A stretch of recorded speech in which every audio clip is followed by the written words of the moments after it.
First Person Arts. We're listening to the First Person Arts podcast. Okay, so I'm going to admit something to you all. Whoa, I did not expect that. So, my senior year of college... David certainly didn't look like the person I was going to marry. I was carrying a trunk load of stories around in my head. First Person Arts, a Philadelphia nonprofit storytelling organization, launched its new podcast on June 25th.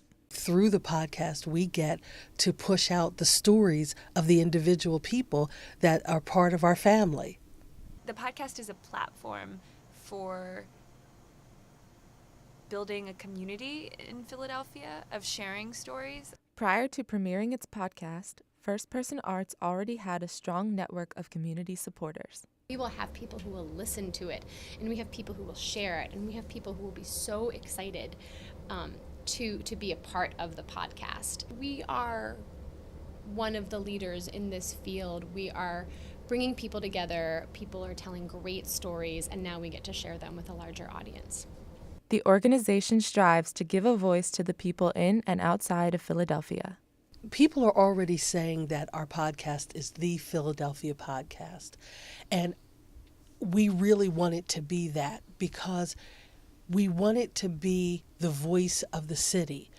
Since its establishment in 2000, First Person Arts has recognized and responded to the need for authentic personal storytelling.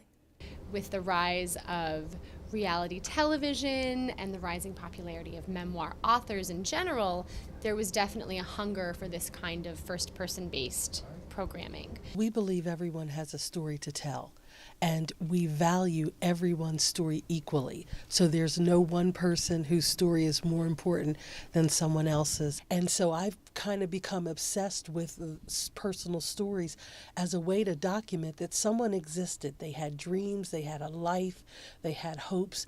You see yourself in that other person's experience, and in that way you connect with them as well. And they're sharing something really personal.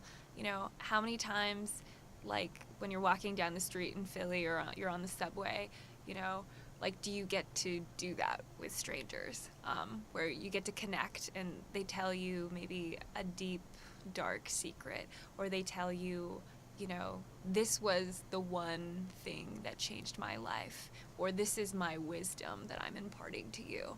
I think that's pretty amazing, and I don't feel like we get to do that enough in our daily life. These stories don't only benefit listeners, they also help the storytellers themselves. Having someone say, no, your story matters, your story is very important, and we're here to listen and we're here to help you tell it, you see this transformation in people where they suddenly start caring about their story and caring about themselves more, and it's very beautiful. First Person Arts remains dedicated to helping people share their stories and grow as a community.